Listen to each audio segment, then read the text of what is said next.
Saludos a todos y bienvenidos a un nuevo episodio del podcast de Jesús González. El día de hoy vamos a tener un invitado de lujo, el periodista, defensor de derechos humanos y, cómo no, experto en materia de justicia internacional y de Corte Penal Internacional, Luis Carlos Díaz, quien nos va a hacer una maravillosa actualización de cómo está el caso de Venezuela en la Corte Penal Internacional, así como de los distintos procesos que se están llevando adelante en la Corte y que nos van a permitir a los venezolanos, cuando haya democracia en Venezuela, tener justicia para el país, justicia para las víctimas, pero también en el recorrido a tener democracia en Venezuela, ayudarnos a ir dando esos pasos y a ir construyendo esos cimientos sobre los cuales se va a edificar la nueva república. Bienvenido, Luis Carlos. Un abrazo grande, Jesús. Yo te diría que soy más bien un curioso, porque los expertos de justicia internacional son pocos y además cuando uno los escucha siempre hay que estar traduciendo. Eres humilde, pero es verdad, eres experto en información sí, en estrategias de y comunicación. en estrategia de comunicación sobre el tema de justicia internacional. Luis Carlos, cuéntanos un poco qué actualizaciones nuevas tenemos en la Corte, qué actualizaciones nuevas tenemos sobre el caso de Venezuela, qué actualizaciones nuevas tenemos sobre todo lo que está moviéndose alrededor del país. 2025 ha sido un año complejo para todos, porque el cambio en el escenario mundial, el agravamiento de muchos conflictos, pero en la Corte Penal Internacional en particular ha habido dos grandes cambios. Un cambio fue la salida del fiscal Karim Khan, que era fiscal encargado, estaba allí, y entró como una suerte de permiso porque está enfrentando un proceso en su contra por acoso sexual y otras cosas que además generan un precedente para todo el mundo. Es decir, nadie con altos cargos va a estar a salvo de este tipo de investigaciones, lo que es una buena noticia para las víctimas, pero tiene derecho al debido proceso, a la defensa y otras cosas, y eso se está haciendo por fuera de la Corte Penal Internacional. Eso significa que ahora tenemos dos fiscales encargados y uno de esos fiscales encargados, que es el vicefiscal Niang, es casualmente el que se encargaba de coordinar la investigación sobre Venezuela. Entonces ahora tenemos a la persona encargada de Venezuela al frente de la CPI. El segundo cambio son todos los ataques que ha tenido la Corte de parte de Estados Unidos y de Rusia. Estados Unidos por el proceso que la Corte le abrió a Netanyahu y la situación Palestina-Israel, y Rusia por la orden de captura contra Vladimir Putin. Estos dos países, que además no son parte de la Corte Penal Internacional, no suscribieron el Estatuto de Roma, han decidido por su parte tener órdenes de captura contra jueces, en el caso ruso, y en el caso de Estados Unidos tiene sanciones individuales contra el fiscal, contra Khan, y también contra los jueces que decidieron la orden de captura contra Netanyahu. Ese nivel de presión ha significado, por ejemplo, que algunos proveedores de servicios digitales, financieros y otros ya no están operando con estos funcionarios y con la Corte. Y algunas organizaciones de derechos humanos que estaban en Estados Unidos trabajando temas de justicia internacional ya no lo hacen con la Corte por temor a ser también parte de estas sanciones estando dentro de ese territorio. Eso ha significado presión sobre la Corte. Entonces, una y otras te dirían que todo se retrasa, que todo se hace más difícil, pero en realidad la Corte ya se había preparado para estos escenarios y lo que han demostrado en estos meses es que a pesar de todo siguen adelante. Entonces, ¿qué hemos visto? En marzo de este año detuvieron a Duterte. Rodrigo Duterte fue el presidente de Filipinas, estaba acusado por crímenes de lesa humanidad y además tenía como esta amenaza latente, pero él había retirado a Filipinas de la Corte Penal. Entonces se decía, bueno, ¿cómo este país va a cooperar con la Corte? Y pasó que sí. Duterte salió a Hong Kong, dio unos encuentros, unas declaraciones, y cuando entró de nuevo a Filipinas, se lo llevaron. Yo quisiera detenerme aquí un momento en este tema, Luis Carlos, porque me parece muy importante el caso de Duterte, porque en el imaginario colectivo de los venezolanos, me incluyo, uno piensa que la Corte va a salir a dar orden de captura contra Nicolás Maduro o el que sea como acusado o como responsable de presuntos crímenes de lesa humanidad en Venezuela y que después van a colaborar distintos países para capturarlo. En el caso de Duterte no fue así. Nunca hubo un anuncio público de que había orden de captura. Lo que hubo fue un anuncio público de que lo capturaron. Tal cual. Y ahí quedó demostrado que la orden de captura era secreta. ¿Cómo funciona una orden secreta? El fiscal se la solicita a la sala de cuestiones preliminares de la Corte. Esa sala determina cuál es la mejor estrategia para seguir adelante y ellos verán, por ejemplo, si son varias órdenes de captura, quizás pueden hacer públicas la de aquellos funcionarios que saben que no van a poder agarrar o que están dentro de un país enconchados y demás. Entonces la haces pública para generar presión internacional, para generar mayor nivel de sanción y tal, pero dejas en secreto, dejas resguardada la de aquellos funcionarios que sí puedes detener. ¿Y para qué es eso? Para que vaya a Interpol, organismos de inteligencia o algunos estados que cooperan contigo para que ejecuten esa orden de captura. Es decir, que podrían ya existir órdenes de captura que nosotros no sepamos. Puede pasar en Venezuela y lo mejor es que nadie sepa, o sea, ellos Claro. funcionan a su manera, que nadie sepa si existen o no existen. Bueno, yo te digo algo. Los venezolanos preferimos que nos anuncien con bombos y platillos que capturaron a los responsables a que nos anuncien con bombos y platillos que hay una orden de captura. Sí. Y ese escenario que ocurrió con Duterte te da también otra escala, que es que había como un tabú de que la Corte no iba a detener a ningún presidente, a ningún altísimo mando, que siempre iba por gente secundaria y demás. Y entonces aquí queda desmentido. Tienes una Corte que tiene orden de captura contra Netanyahu, orden de captura contra Putin, es decir, un frente y otro, Sí. y además se lleva a Duterte. Con Libia acaba de ocurrir hace una semana que se llevaron al director de una prisión. Este director de una prisión estaba en Alemania. Entonces el Estado alemán recibe de manera secreta la orden de captura, la ejecutan y 2 días después es que la Corte Penal dice, oigan, tenemos preso a esta persona en Alemania y ya la van a traer a La Haya para que sea juzgada. Yo creo que Entonces, este ese año escenario está 2025, allí. este año 2025, igual corrígenos si estamos equivocados, Luis Carlos, para eso justamente es que queremos preguntarte, que queremos este espacio. Yo creo que ha sido importante también y se le ha hecho poca publicidad desde mi punto de vista para desmitificar cosas y mentiras que se dicen sobre la Corte. Por ejemplo, que la Corte es un organismo que solamente está contra africanos. Se ha demostrado que no. Tú lo acabas de decir, una de las mentiras que se dice es que la Corte no emite órdenes de captura contra altos cargos. Ya se demostró que no. Que la Corte no arresta, o sea, la Corte no captura a altos cargos, incluidos presidentes. Ya se demostró que no.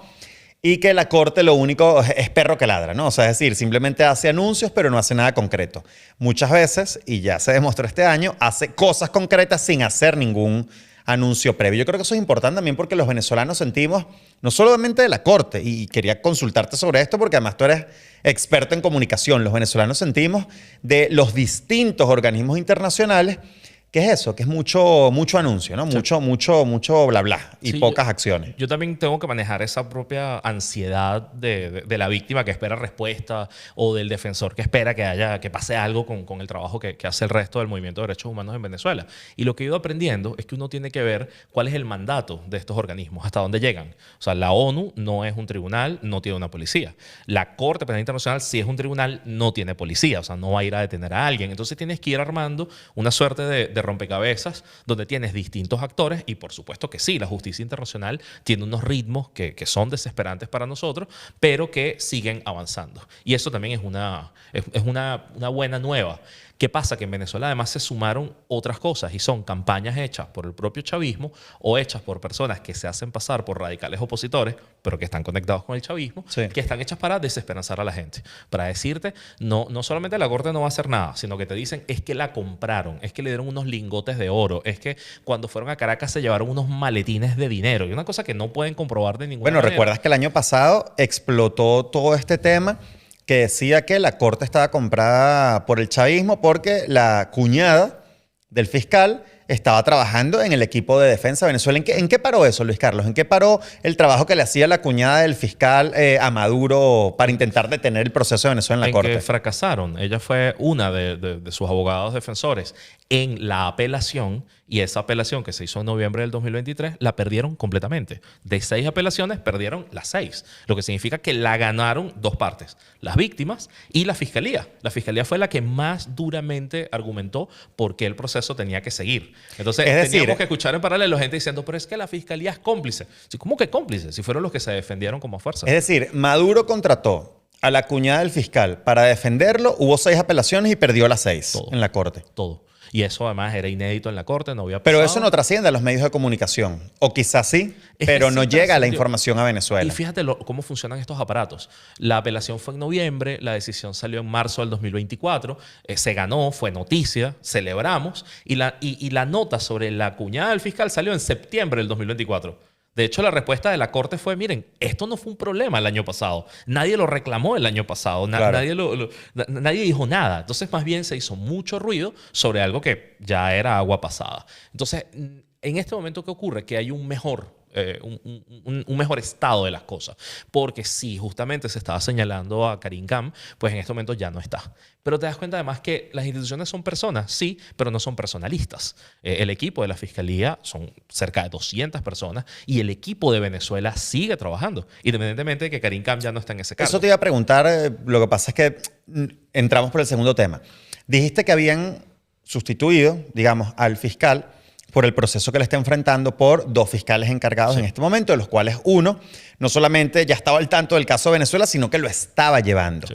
¿En algún momento se suspendió o se paralizó la investigación sobre Venezuela? En el último año, no. En el último año no ha pasado nada que le interrumpa.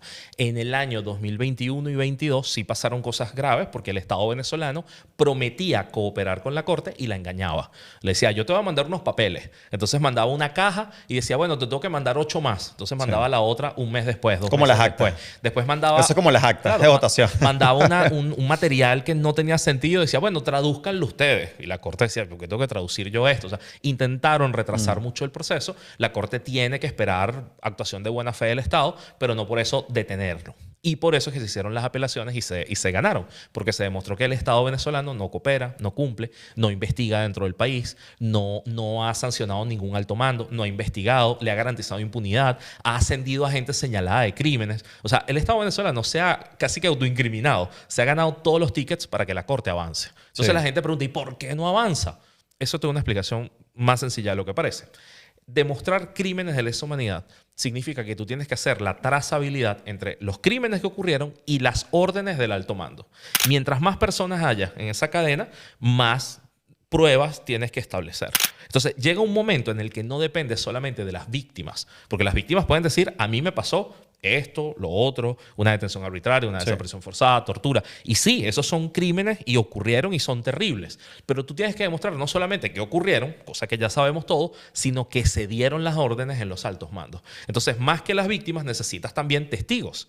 Necesitas gente del sistema, gente que coopere, gente que se fue del país, gente que pueda ayudar. Entonces, ese rompecabezas penal lo tienen que armar los investigadores. Mientras ¿Y eso más está en largo curso? sea, claro. Ya hay personas colaborando con la corte, explicando... Desde los primeros momentos. Desde los primeros momentos. Pero mientras más larga sea esa cadena de mando, más necesitas sustentar. Entonces, ¿en qué punto está la investigación? La propia corte no lo puede decir justamente para no prealertar a las personas investigadas. Entonces, creo que estamos en un mejor momento de lo que estábamos el año pasado.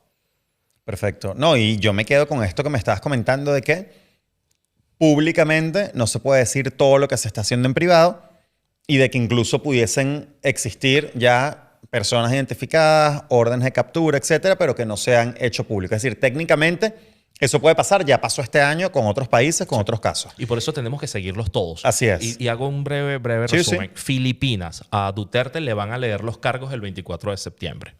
Con Libia ya tienes a la persona presa, director de un penal, de una cárcel, o sea, también te levanta alertas y va a ser llevado a La Haya. Y tienes también el caso de Afganistán, que es un caso donde los 2 perpetradores señalados, que es el líder máximo de Afganistán y su encargado de justicia, ellos están dentro del país, no van a salir. La corte primero hizo las órdenes en secreto y luego las liberó porque decían, bueno, lo que viene ahora es la presión internacional, pero nos interesa a los venezolanos porque esa investigación es por persecución. Y el crimen de persecución es uno de los que ha ocurrido en Venezuela, de los que tenemos que entender mucho más porque es complejo, porque es como un crimen paraguas donde se esconden muchas otras cosas.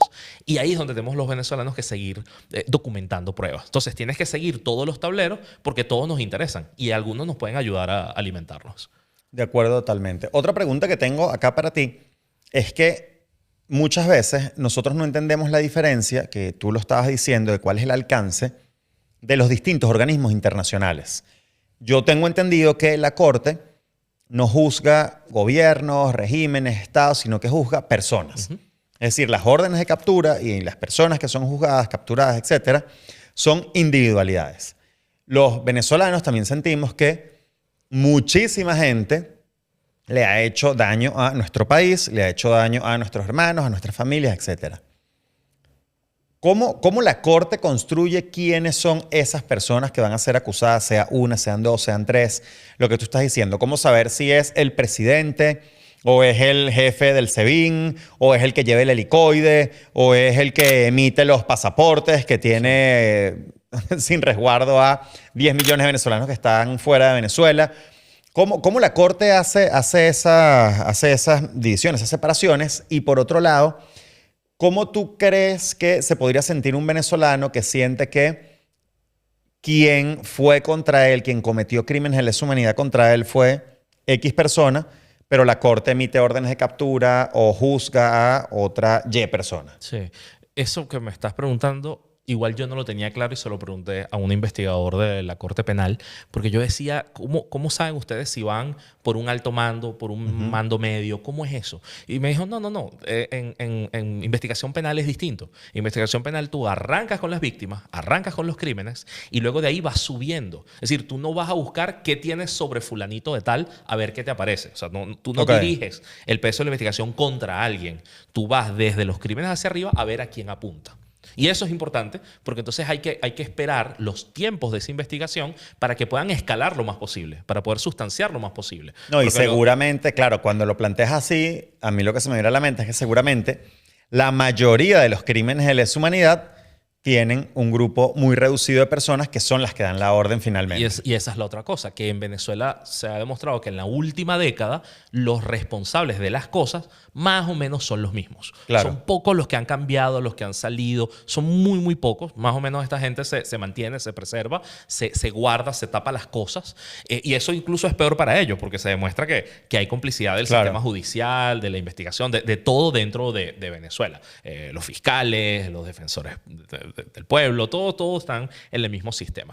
Pero, ¿qué pasa con las víctimas? Que de pronto alguien puede decir, el proceso es sobre detenciones arbitrarias, torturas, violencia sexual, pero el crimen que cometieron contra mí fue que me asesinaron un familiar. ¿Qué pasa con los asesinatos? ¿Qué pasa con los pasaportes anulados? ¿Qué pasa con la gente que fue allanada, robada y perdió la casa? Pues bueno, por un lado tienes que ver que los responsables son los mismos, es decir, un sistema piramidal, entonces más o menos son los mismos. Y por el otro tienes que ver que si tú logras demostrar que esas personas son culpables de eso que se les señala, o sea, generas verdad, mientras más hayas documentado tu propio caso, puedes ir a otros sistemas judiciales y también enjuiciarlos. Ahí es donde se abre entonces la jurisdicción universal. Por ejemplo, en Argentina se están juzgando funcionarios que cometieron unos asesinatos en 2014 y justamente se está haciendo en Argentina porque no solapa, no interrumpe el proceso de la Corte Penal. Entonces, aprovechas Argentina para eso. Pero también puedes usar España, puedes usar distintos países, distintas legislaciones para ese juzgado. Pero lo otro es que si hay una transición en Venezuela, también en proceso de justicia transicional, mientras más facturas tengas a nombre de distintos funcionarios, más puedes apelar a esos sistemas para que también sean juzgados en su momento. Entonces, ahí sí es importante no dejar de documentar. Por eso a mí me molesta mucho cuando dicen, ¿pero qué vamos a hacer con un informe más? Yo, bueno, si usted no tuviese esos informes, significa entonces que no has hablado con las víctimas, que no has recogido cosas, que no tienes por lo menos el primer trabajo. Pero no te molestes. Mira que yo soy uno de los que siempre dice, bueno, pero otro informe más. Y te digo, la inmensa mayoría de los venezolanos estamos así porque sentimos que los tiempos de la justicia internacional y de los organismos internacionales van muy separados de los tiempos de la emergencia y de la urgencia que sentimos los venezolanos. Pero, por ejemplo, y aparte hay falta de información, que es esto que estamos intentando hacer acá. Hace 2 semanas Amnistía Internacional presentó un informe sobre Venezuela, sobre desapariciones forzadas. ¿Y qué pasa? Que tú dices, claro, a todo el mundo lo desaparecen. Y es como, no, ya va. ¿Cómo los desaparecen? ¿Quién los desaparece? Porque la desaparición no la ejecutan 2 policías. La ejecuta todo un sistema. El tribunal que te niega el paradero, el que no te permite meter un habeas corpus, la fiscalía que no se mueve, los defensores que no hacen su trabajo, el defensor público que le niega información a los familiares y le dicen, no, yo no tengo el expediente. O sea, es todo un sistema. Mientras más lo detalles y lo documentes, mejor. Y este informe lo que alerta es que dice, mira, en la Corte Penal este crimen no se está tomando en cuenta, pero en todos los casos que se están investigando siempre aparece. O sea, para que la gente sea torturada, pasa por una desaparición forzada. Cuando la gente es víctima de una detención arbitraria, por lo general lo llevan a lugares que no le avisan a los familiares. O sea, está acompañada de una desaparición forzada. Entonces, mientras mejor lo documentes, puedes tener más chance de que entre en estos sistemas de justicia. Y si no entra, por lo menos sustancias mejor los casos. Que me alegró mucho que en ese informe está Lucas Hunter, que es un ciudadano estadounidense y francés, y su hermana decía, yo tengo meses buscando a mi hermano en Venezuela, está desaparecido, y a mí me han fallado tanto de Estados Unidos como Francia, porque ella podía poner a prueba los dos sistemas a ver quién se movía más. Por fortuna fue uno de los excarcelados este fin de semana, ya volvió a su casa, pero su caso es súper raro porque Lucas Hunter no estaba en Venezuela, estaba en Colombia. Y estando en Colombia, en la Guajira colombiana, lo que hizo fue que conduciendo llegó a un puesto migratorio venezolano y los oficiales, al menos es lo que cuentan, los oficiales lo persiguieron dentro del territorio colombiano y se lo llevaron preso a Venezuela. Entonces es un relato donde te demuestra, y este es otro punto que hay que poner en la mesa, cómo los crímenes en Venezuela se han exacerbado a tal nivel que se llevaron también a los extranjeros e incluso a extranjeros fuera del país. Muchísimas gracias, Luis Carlos, por estar aquí el día de hoy y por ponernos al día de todo lo que está ocurriendo con Venezuela y todo lo que va a ocurrir, Dios mediante, con una Venezuela democrática, libre, próspera y segura para todos. Trabajamos para eso.